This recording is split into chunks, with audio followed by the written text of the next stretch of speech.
Master एगो समाज सुधारक गीत बजावत ताड़े। हाय हो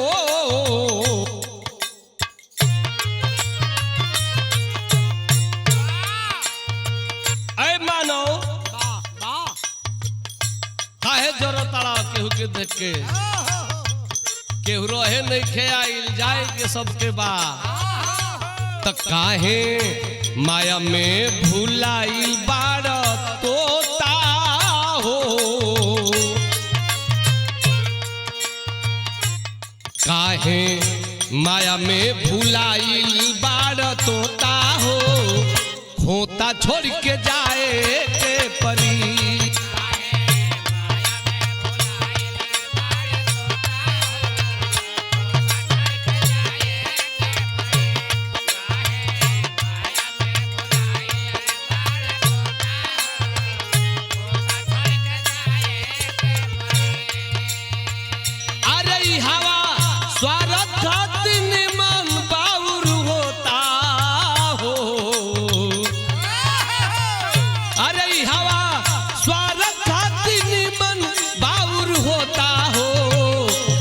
छोड़ के जाए के परी काहे माया में भुलाइल बार तोता हो।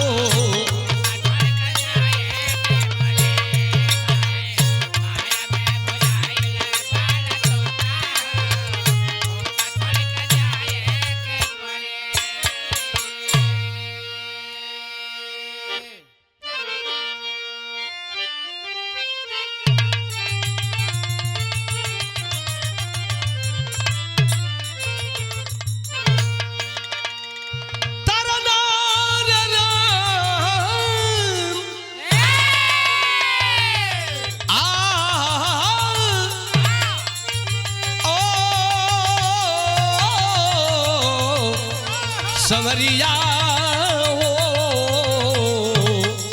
भोले बाबा जोगिया हो राम।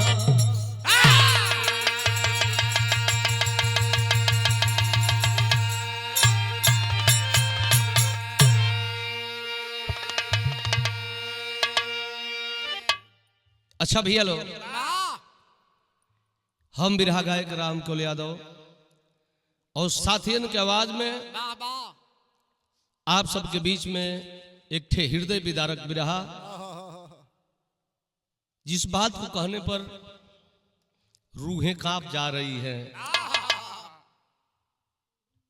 मासूम बेटे की हत्या हुई कहां? बलिया में। जिस बच्चे का नाम आज यूट्यूब फेसबुक और इंस्टाग्राम पर सारे लोग सुन रहे हैं देख रहे हैं, शिवम वर्मा हत्याकांड या बलिया की घटना है। क्या कहा जाए, आज के जमाने के लोगों को मामूली सा बात और विवाद के लिए बच्चे की हत्या लोग कर दे रहे हैं। 10 बरस के बच्चे की हत्या। ये घटना कैसे घटल, काहे घटल? ये बिरहा रिकॉर्डिंग हो रहा बा आरबी स्टूडियो भीमपुरा बलिया में। रौरा सभा के बीच में जाई ये बिरहा के अंत तक सुनली बाबू। सोचने पर मजबूर हो जाएंगे कि क्या इस धरती पर ऐसे भी लोग हैं। भूमिका में भाव लगत मास्टर।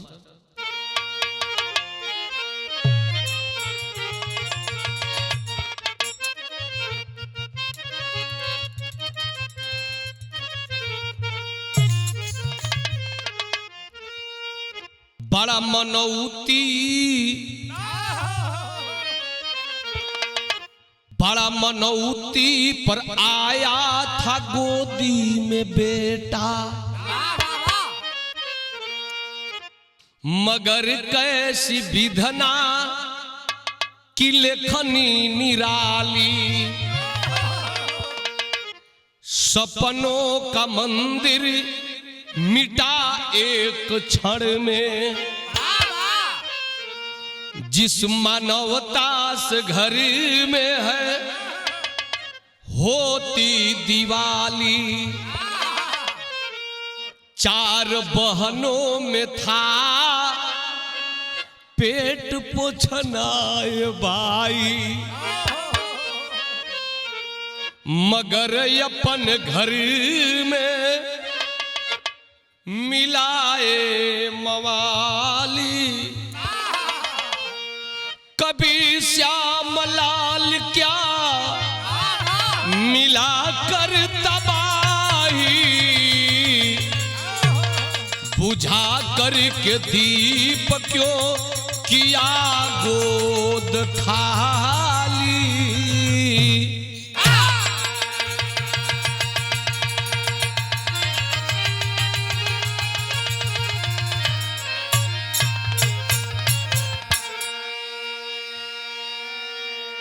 पूजनीय हमारे कवि जी डॉक्टर श्यामलाल कवि जी लिखे हैं कि कवि श्यामलाल क्या मिलाकर तबाही, बुझा करके दीप क्यों किया गोद खाली।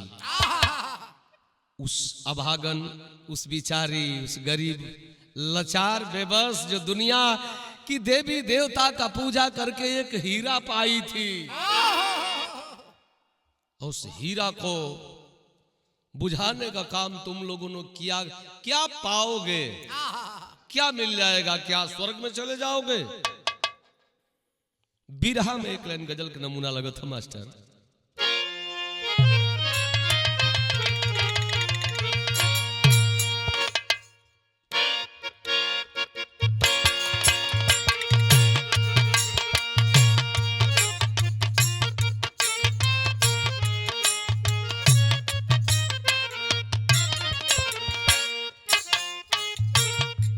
उहे गजल बा, लोग प्यार में मरता,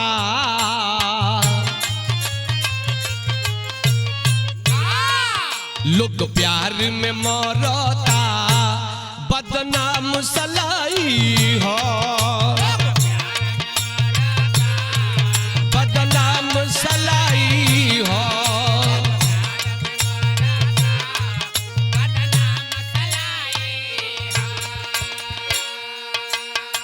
लेकिन गजल से सुंदर भाव कवि जी बिरहा में लिखली हैं। दिल रो रो के कहता,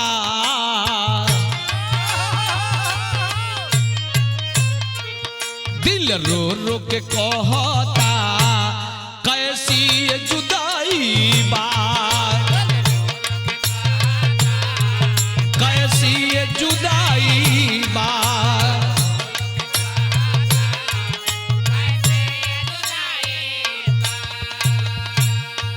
सब मिट गया सपना, कुदरत की खुदाई बा,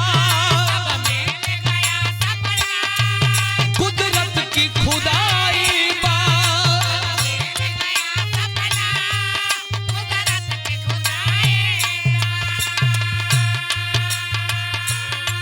सब मिट गया सपना, कुदरत की खुदाई बा। दिल रो रो के, दिल रो रो के, दिल रो रो के कहता, कैसी जुदाई बा।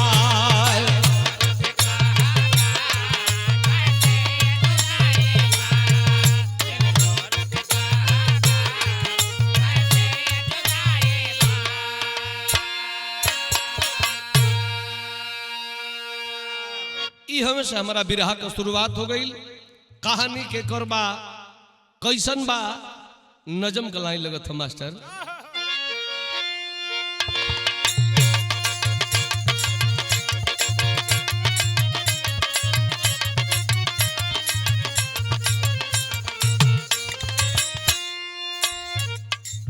मचाता हल्का,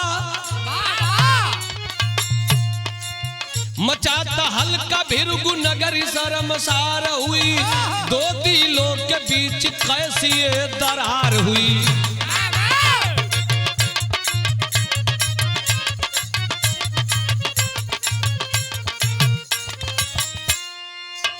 इसी बलिया में, इसी बलिया में एक गरीब की कहानी है, गगन थरा गया आंखों से आता पानी है।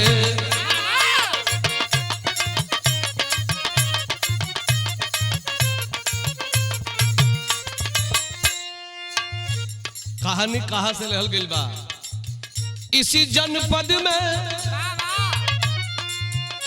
जनपद में नामी फेफना एक थाना है, गाँव में डारी राम जी वर्मा का आशियाना है।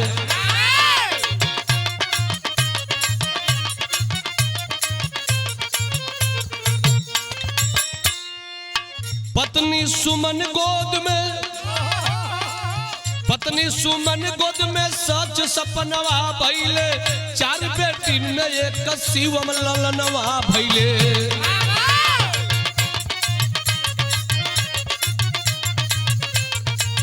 वाह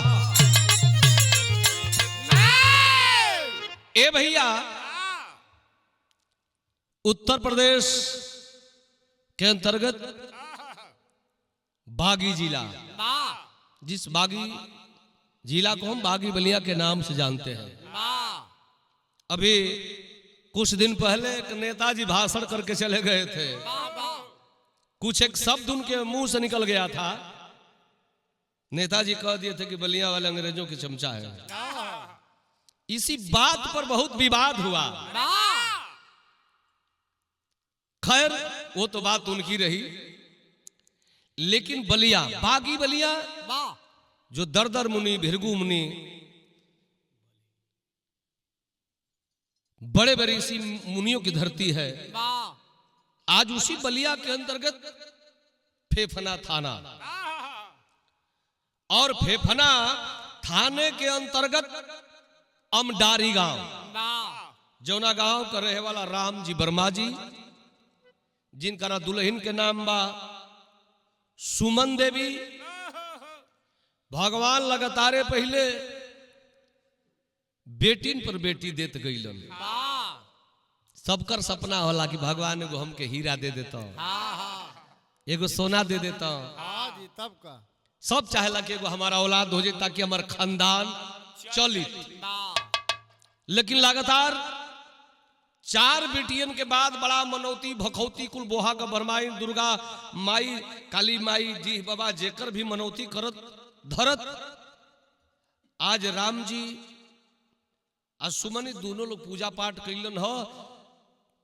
तब सबसे पेट पोछना एगो लड़का घर में आइल, बड़ा सुंदर लड़का भइल, जौन लड़का का नाम दोनों प्राणी मिल के शिवम रखलन है। हाय देख बाबू, धीरे धीरे धीरे धीरे शिवम अब तनी बड़ होता रे, आ जब बड़ होता रे तो यहाँ क्लाइन तरज लगत बा।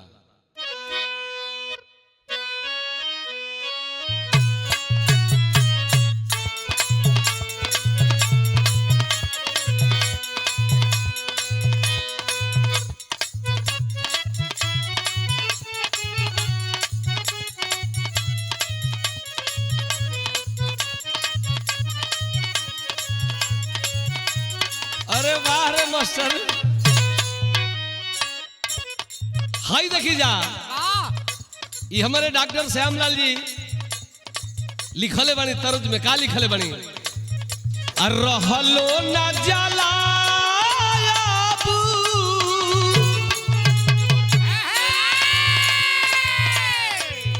रहलो न जाला तोह से हमके दूर है जा हजिया नूरे।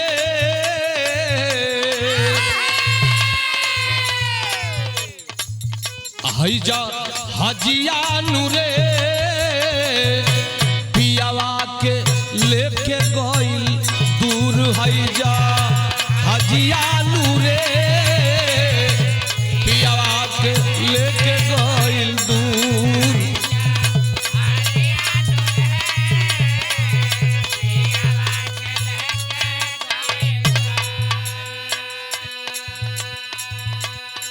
लेकिन ये बाबू भइल का हो?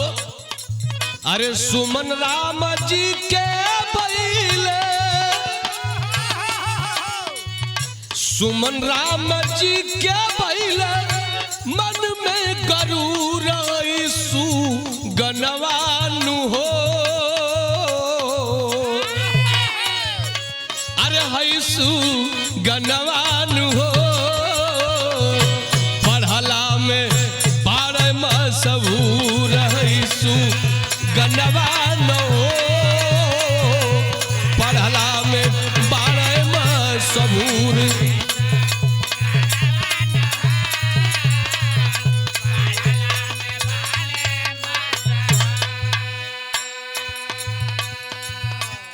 एक और 4 बेटी है, चारों बेटिन पर भारी बा एक बेटा, पढ़े में बड़ा सज्जन बा, लेकिन माई बाबू के मन में गुरूर बा कि हे प्रभु जाए दो आम इमली दोनों दे देला।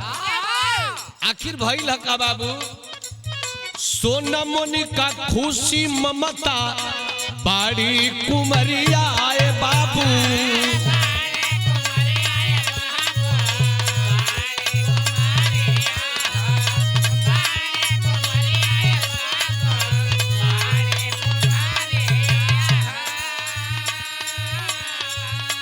चारों बहिन पर रखस शिवमा नजरिया आए बाबू।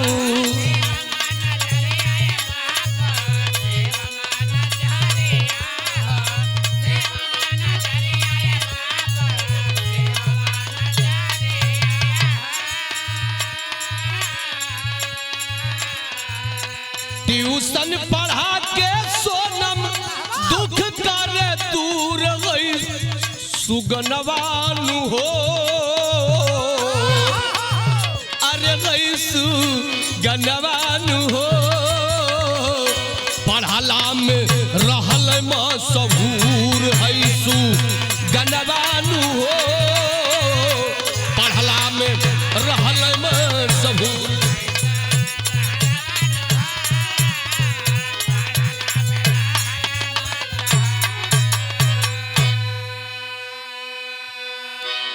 कहल जाला ए बाबू होनहार बेटा चाहे बेटी का परख छोटे पर हो जाला। अइलन शिवम सबसे बाद में, चारों बहन से छोट रहलन, पेट पोछना भाई बा, चारों बहनिया लार प्यार करो ताड़ी, दुलार करो ताड़ी, अपना शक्ति के अनुसार माई बाबू पांचों बेटा बेटिन के पढ़ाओ ताड़े। स्कूल से अइला के बाद बड़की बहन जन सोनम बिया बड़ा प्यार करे अपना छोट भाई के, वो शिवम के कोचिंगों करावतिया, पढ़ावतिया। ये बाबू सपना बा पूरा परिवार का, माई बाबू सहित चारों बहन का सपना बा भैया हमार पढ़ के कामयाब बनी, हमनी का गरीबी दूर हो जाई। आखिर भइल का तर्ज बदल गिल मास्टर। ओहो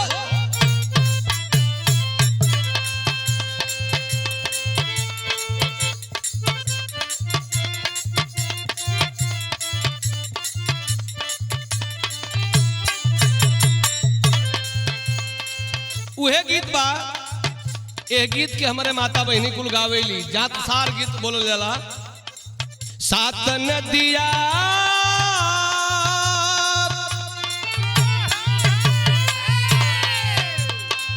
सात नदिया परवा से मोर भैया अइले रे नदी।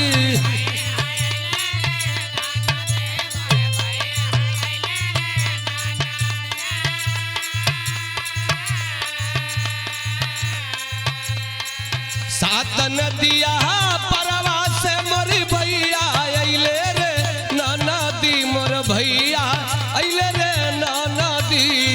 तब नाही बाबा विधवा कइले छोटी रे नदी।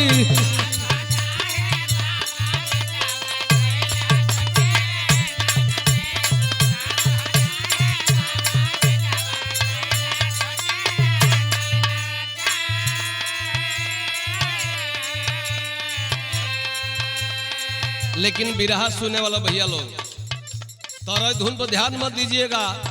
शिवम लड़का कम में पढ़े लगल धीरे धीरे, कॉन्वेंट स्कूलवा शिवम कक्षा 4 में पढ़ता।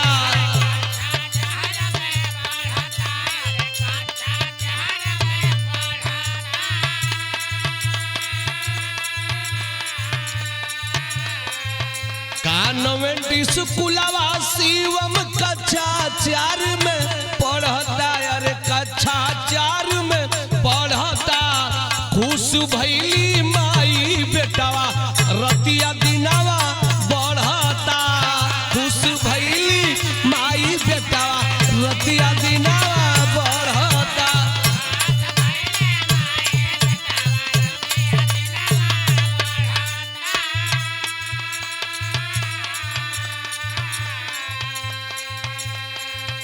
बिरहा सुने वाला भैया लो का कहल जा, रातों दिन बढ़ता बड़ा सुंदर बा, लेकिन एक दिन भइल का, अरे जसवन से कैले परती दुश्मनिया,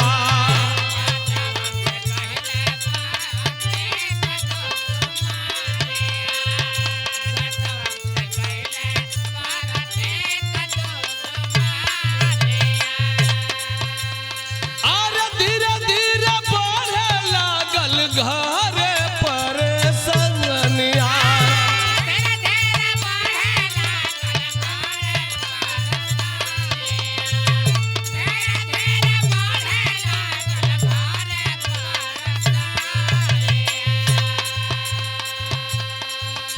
अरे बदला लेवे के ठनलस परती कमना में गढ़ता,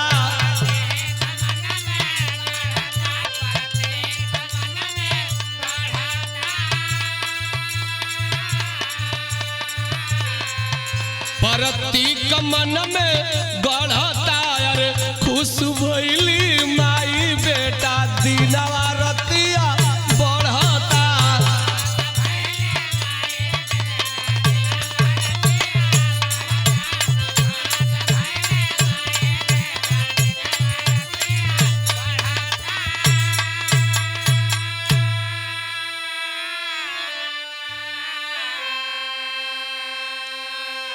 ए भैया शिवम का चाचा जसवंत अद्वितीय में कबाणे प्रतीक, ए लोग से कुछ बात विवाद भइल। अभी देख कहल जाला कि लकड़ी के गढ़बो तो चिकन हुई, अब बात के गढ़बो तो रूखर हुई। बा लोगे के खर खानदान दर दया दे के गांव को आपस में लोग दुश्मनी कले हलन, आखिर उनके ऊ नहीं खो देखल चाहत, इनके ऊ नहीं खो देखल चाहत, आखिर परिणाम कहाँ जाके गिरी, बिरहा में टेरी का भाव लग गई।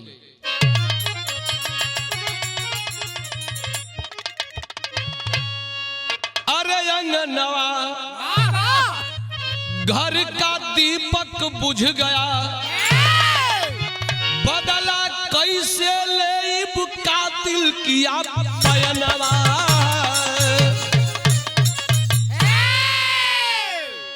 आखिर प्रतीक मन में ठान ले बा कि बदला ले। आखिर भैया धीरे धीरे समय बीतत बा, विदेशिया के भाव लगत हो मास्टर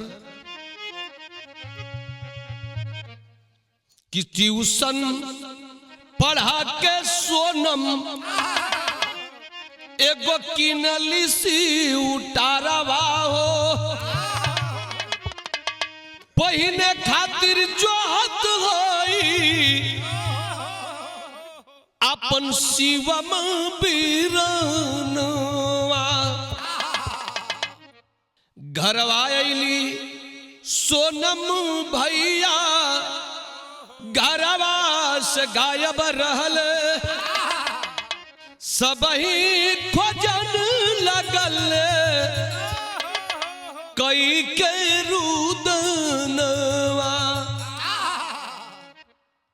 रोशन के उठा के लेके परती का चली गईल, हितई नतई खोज कहवा गईल सुगनवा,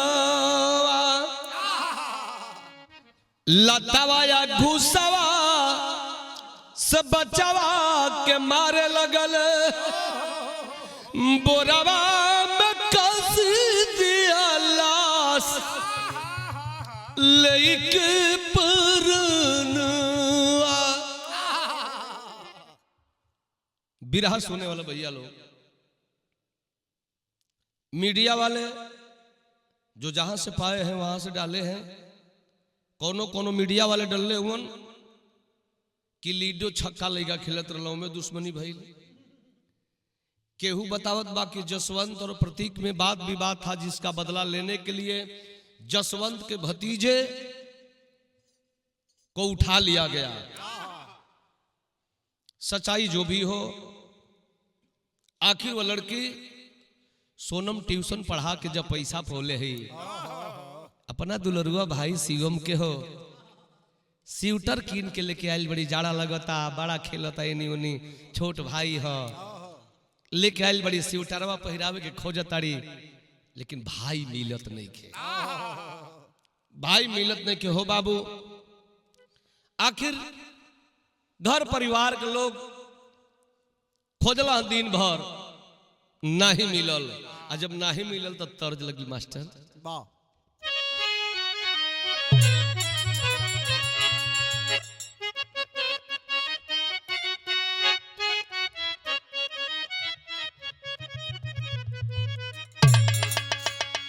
परिवार के लोग दिन भर खोजला लड़का नहीं मिलल, शाम हो गई खोजत हो नहीं मिलल, आ जब नहीं मिलल तो भाव लगत बिरहा में,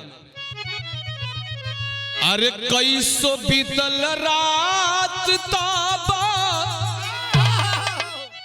भइल उजियार वो की, अरे गड़ई में फेंकी दिल, वही गड़ई में फेंकी दियले पापी बदकार वो की, गड़ई में फेंकी दियले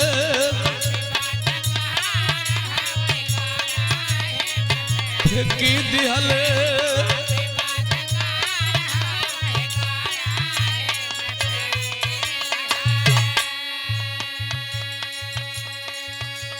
आखिर मार के हो बाबू 10 वर्षीय मासूम बेटा शिवम के कहां फेंकले हुआ सो, प्रेम लाल के घारावा के गईले पिछवर आए बाबू,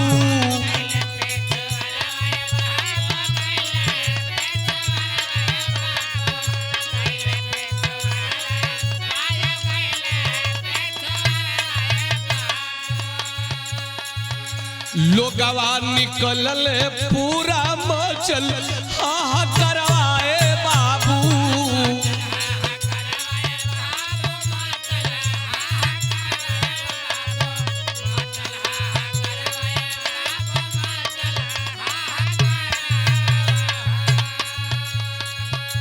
दल बल के साथ अइले फेफना तानेदार वो की, गड़ई में फेंकी दियले गड़ई में फेंकी दियले पापी बदकार वो की, गड़ई में फेंकी दियले।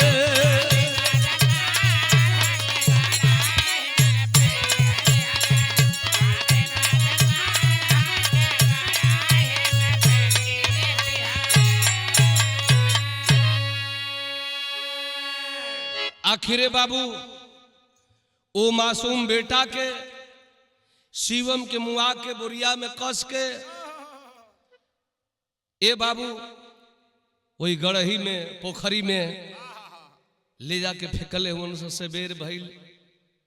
लाश जब उगल मासूम बेटे की लाश मिली, थाने फेफना खबर गई, थानेदार साहब अइलन, आखिर लाश को लोग उठा ले गए, सरकारी नियम के अनुसार जो करना होगा लाश के साथ किया गया। लेकिन यह बात इसलिए कि गरीब का बेटा है, गरीब की कहां सुनवाई है इस राम राज्य में, कोई नहीं सुन रहा है, न कोई व्यवस्था न कोई सुविधा सरकार की ओर से मिल रही है, न थाने की ओर से मिल रही है, न कोई नेता की ओर से मिल रही है। कहीं से खबर मिली, आधुनिक भारत मीडिया चैनल वाले को, जिनका नाम आप लोग देख रहे हैं, कोई खबर दिया कमलेश यादव को, कमलेश जी पहुंचे उस गांव, और जब पहुंचल तो तन की 2 लाइन सोरठी के भाव मास्टर,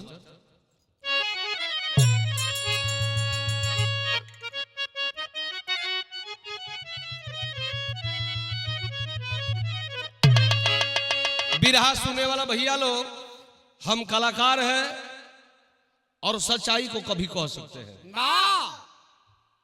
मीडिया के सामने, कमलेश यादव के सामने चारों बहनें और मां रो रही है। कौन ऐसा होगा उस वीडियो को देखने वाला? यूट्यूब पर देख सकते हैं आप, जो नहीं देखे होंगे देख सकते हैं। छतिया फाट गई हो बाबू। आ काहे न रोई है? जौना घर के कहीं चिराग हो, चिराग के केहू बुझा दे।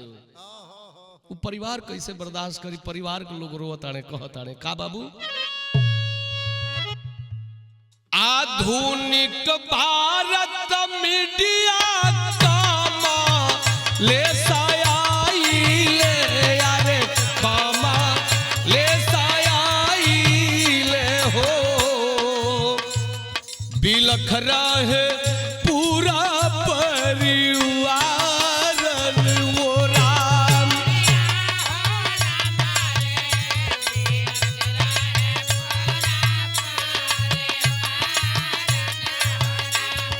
किया हो रामा रे,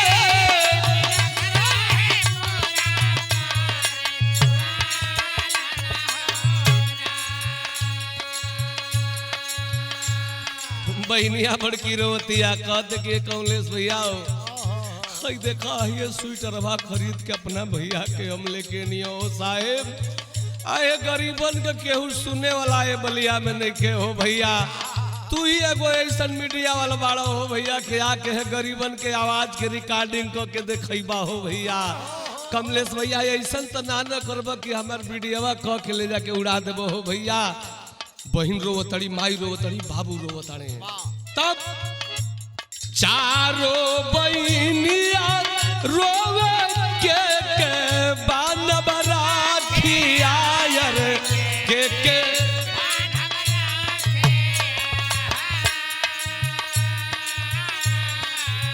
अरे चारों बहनिया रोवे के बानब राखिया यार के बाधब राखिया हो। भैले मोर सपनवा तार तारन ओ राम। सपनवा तार तारन ओ राम। राम रे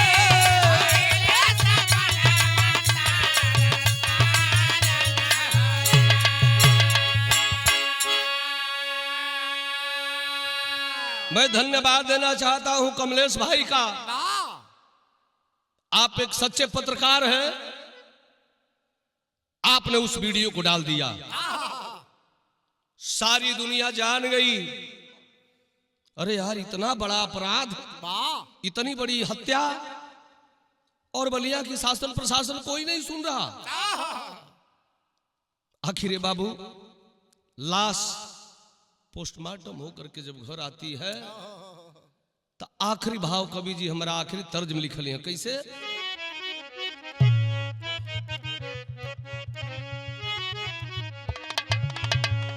अरे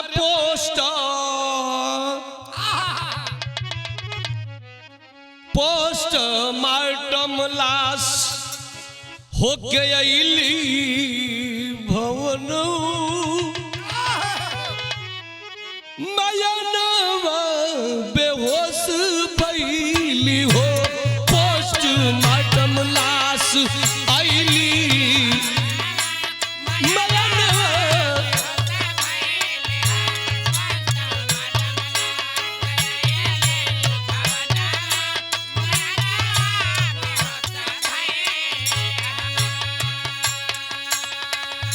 रोवे बहिनी चारो,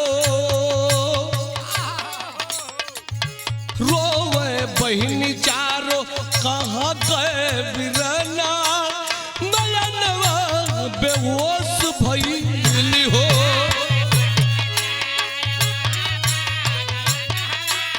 नयनवा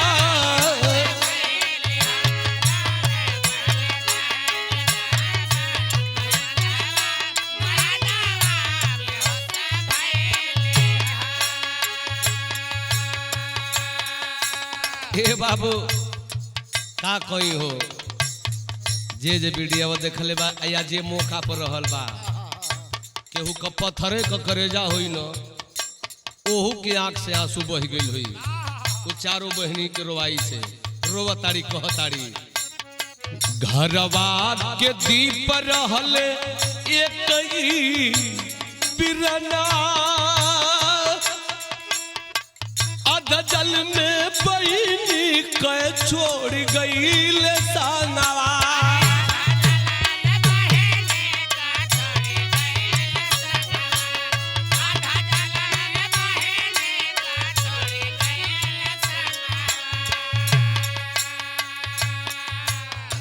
घरवा के दीप रहले एक ही बिरना अध जल में बहिनी के छोड़ गईले संगवा। ए बाबू कातिल पकड़े खातिर कातिल पकड़े खातिर सजग भइल थानवा मयनवा बेहोश भइली हो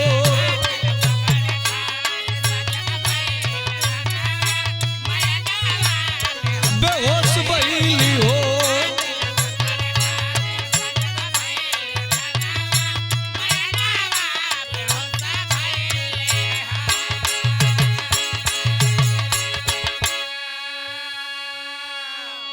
आखिर बाबू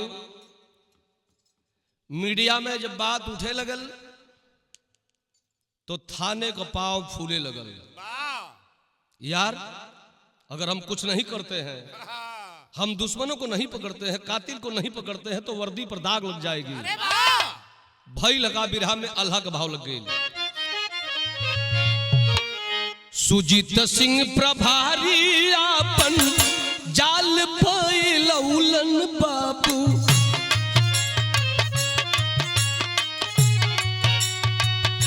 परती कबरम अपराधी पकड़ा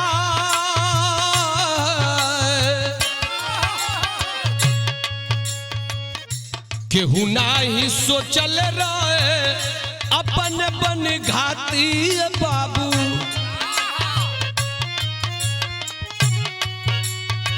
अरे आखिर में शिवम के दिहल सही मुआ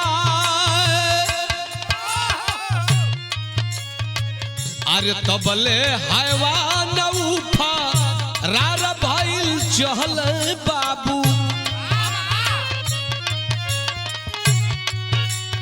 अरे पुलिस इनकाउंटर करके दिहलस हो गिरा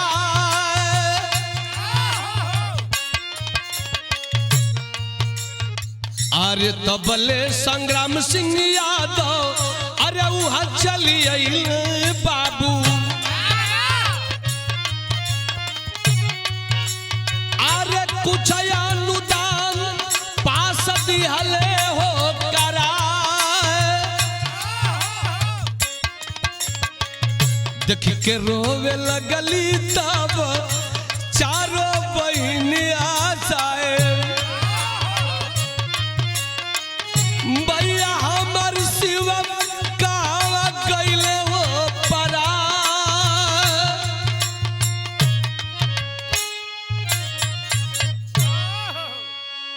आखिर भैया मीडिया में खबर आई और चूंकि आधुनिक भारत चैनल को बलिया के जितने नेता लोग भी हैं वो भी सब्सक्राइब और लाइक किए हैं। जैसे चढ़ल बाबू संग्राम सिंह यादव जी को खबर मिली दल बल के साथ पहुंचे और आस पोछने के रूप में कुछ आशीर्वाद दिए परिवार को, दुख सहने की क्षमता प्रदान कराए और बोले कि घबराइए नहीं, दूध का दूध पानी का पानी, साफ फैसला होगा। थाने पर फोन किए, संजोग यह देखिए भागना चाह रहा है वह हत्यारा, लेकिन पुलिस जब अपने आप पर उतर जाई तो भूत गाड़ल रही तो उखाड़ल जाई। हाफ इनकाउंटर में मार करके गिराया गया वह हत्यारा और आज जेल के सलाखों के पीछे है। अरे मूर्ख, क्या पाए हो मार करके उस बच्चे को? तुम्हारे ही घर परिवार, तुम्हारे खर खानदान का लड़का था। जलना है तो जलो ना, कमा करके दिखाओ कि मैं इतना धनी हूं। किसी का चिराग बुझा करके क्या पाओगे? कुछ ले तो ना पाई। 4 बहन है, सब 4 बेटी है। अब माई बाबू के आज से ये विश्वास हो गई कि हमारे 4 बेटी नहीं है, 4 बेटा हूं हम सब। का करबो, कितना लेबो, का लेबो? लेकिन तूने बहुत गलत किया भाई। सजा तो तुझे मिलेगी, अब पता ना निकलबो करबो कि नहीं जेल से। आखिर भैया हमारा डॉक्टर श्यामलाल कवि जी के खड़ी में लिखे के पड़ल। का लिखल है?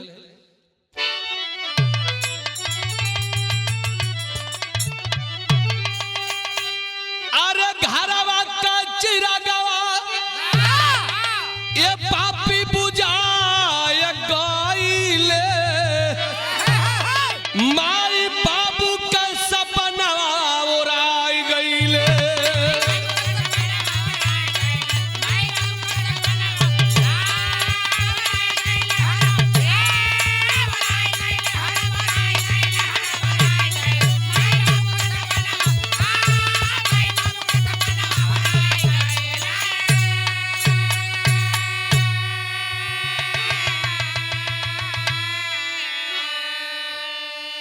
आज मीडिया वालों के सामने और दुनिया के सामने 4 बहनें रो रही हैं और कह रही हैं कि पागल हो के मीडिया से कहली बहनिया हमनी के साथ भगवान कैलन दुनिया।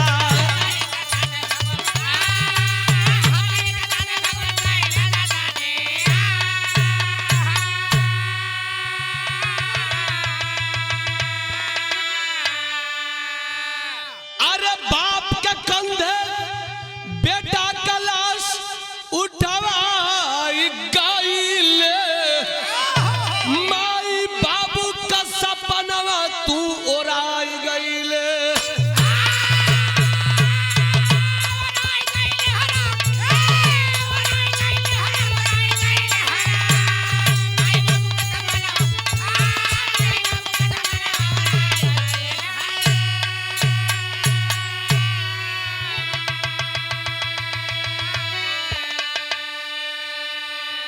कवि की कलम यही कह रही है कि अरे प्रतीक वर्मा, एक बाप एक माँ 4 बहनों का सपना तूने खत्म करके और जेल में आज चला गया। आखिरी लाइन एक कवि का कलम कहत बा कि हे प्रभु, बेटा तो मर गया, उसकी आत्मा जहां कहीं भी हो उसकी आत्मा को स्वर्ग में ऊंचा स्थान मिले और परिवार के लोगों को दुख सहने की क्षमता प्रदान कराएं प्रभु। जो जैसा किया है कहल जाला कि कोटि करे चतुराई, विधि कर लेखनी मेट न जाई। आखिर बहुत दिनों तक रोए माँ बाप, भगवान का चरण चूमे, प्रणाम किए, तो हंसावे बदे 10 बरिस खाती भेजले रहा। 10 बरिस लड़का हो 16 10 बरिस के बाद फिर भगवान को प्यारा हो गया तो हमार विरह है समाप्त हो गई। आखिरी भाव खानदान का परिचय मास्टर। जय जखाड़ गुरु जद्दू लौटन की लहरे फुलवारी, गंगा सागर सुभाष मितवा, रामनाथ गुणकारी, अंगनवा घर का दीपक बुझ गया, श्यामलाल राम केवल कब्र सला नया नवा, अंगनवा घर का दीपक बुझ गया।